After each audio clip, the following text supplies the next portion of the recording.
Okay, so first of all, we're dealing with a theory that only has a probabilistic description,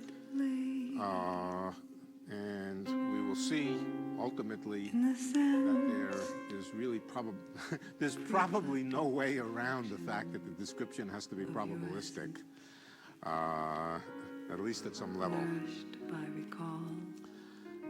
The mathematics of the state space, of the concept of a state. The state is different in quantum mechanics. It's clearly different. If this were clearly different, it's a system with only two states, you think, but then again, it seems to be able to be oriented in any direction. The mathematics of quantum mechanics and the states, in particular, the states of a quantum bit, are not the mathematics of a set of 2 points. They're not the Boolean mathematics of a set of 2 points. This thing which describes, the mathematics that describes a quantum state is a vector space. Now I use vector in a different sense. It is no longer an arrow in ordinary space. It is a mathematical abstract vector space whose character you'll come to understand if you persist and persist at it a little bit. You will begin to understand what this vector space is and how it characterizes the possible configurations or the possible states of an electron and how it can be consistent with this fact here. Okay, I'm going to spend a little bit of time now just doing some abstract mathematics, very abstract mathematics, and then we'll seek to interpret it and to interpret the state of the electron. I'm going to tell you what a linear vector space is, what a vector space is. A vector space is a collection of objects, and here are the rules for an abstract vector space. As I said, do not confuse this with the pointer that is a vector in ordinary space. This is just an abstract, completely abstract concept. First of all, a vector is an object, and we'll label it like that.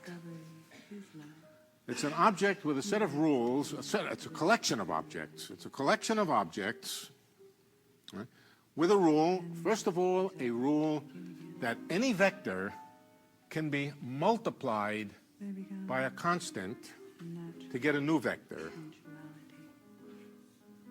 This gives a new vector. We could call it, let's call it A prime. So there's a concept of multiplication by a constant. Now, first of all, let me tell you that the constants we're going to be talking about are complex numbers, not real numbers. Anybody here not familiar with the concept of a complex number? If so, raise your hand and be humiliated.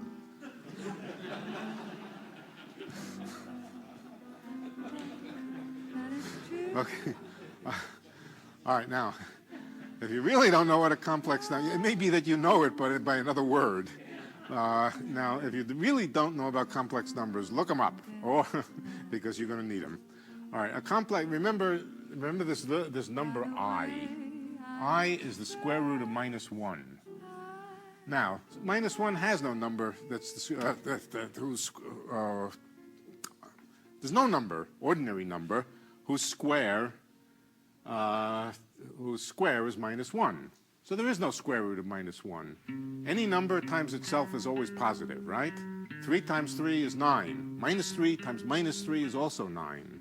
Right? But mathematicians many, many, many years ago invented the abstract idea of an imaginary number. They called it imaginary and said, let it be that I squared is equal to -1. Invent a new number. Okay, we know how to use those numbers. I'm not going to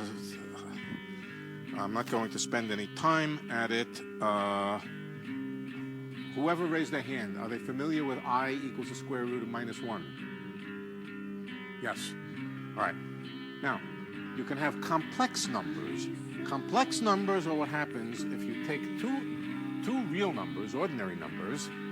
Let's call it A and B, different A, plus IB. In other words, if you add a real number to an imaginary number, you get a complex number. That's the whole definition of a complex number. You can multiply complex numbers, and all you have to remember, you use the ordinary rules of arithmetic, except you have to remember that I squared is minus 1. So for example, if you're going to, well, as an exercise, you can square this. What's the square of A plus IB? I won't tell you, you can work it out.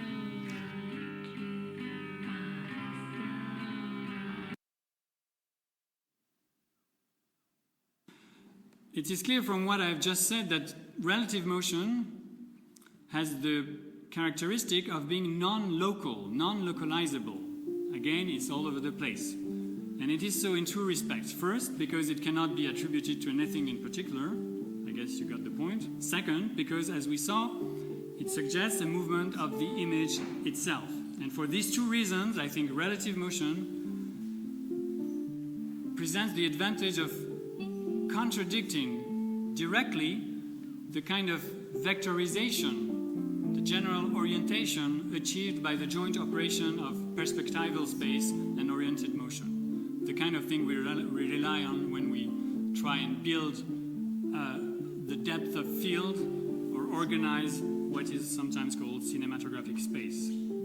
Relative motion breaks up the usual spatio-temporal lines of sight, and perhaps also the temporal flow that comes with it. The sense of a temporal flow sort of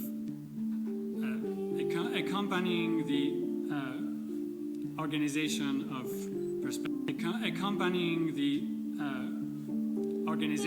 of perspective. For all these reasons, I believe it is the most powerful device for disjointing and flattening the image. And again, I would say positively, it achieves two things at once. A decompression of the image, a sort of inner exfoliation of the shot, whereby flattened surfaces begin gliding along each other at the surface of the screen, instead of structuring perspectival depth. That's the vital theme of sliding. And second effect, a perceptual disanchoring of the point of view. So much so that I believe there is absolutely no point of view involved here.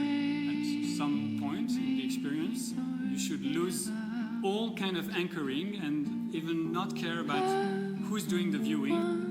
All kind of anchoring and even not care about who's doing the viewing and what movement you should flow along with. This is the vital theme of floating, which I've already referred to. The emblem here, the emblem would be the Necker cube with its systematically ambiguous orientation. Only instead of oscillating between two different orientations, high-angle view or low-angle view, we are here with the volume image oscillating between two dimensions of the image, 2D and 3D. And this very oscillation, I think it is instrumental in liberating the virtual 3D volume, which we feel ready to emerge from the screen to conquer the projection room.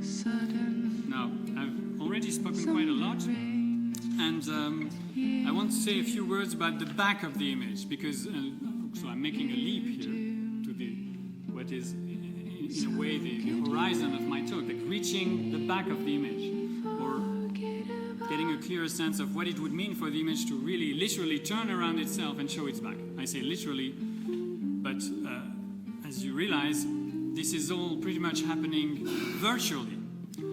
It's a virtual motion which is heavily suggested by all these dispositions, but I would suggest that it is up to the spectator to do the job and achieve the complete unfolding of the volume image. It's not something that you have to do physically. It's not something that will happen even if you indulge in multi-projections or architectural settings allowing the image to literally show its back.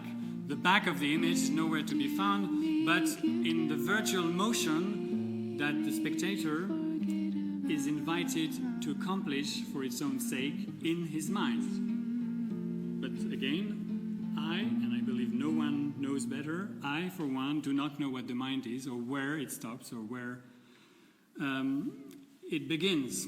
The mind is all over the place, just like the image. It is in fact part of the image, part of the dispositif of the cinematic image.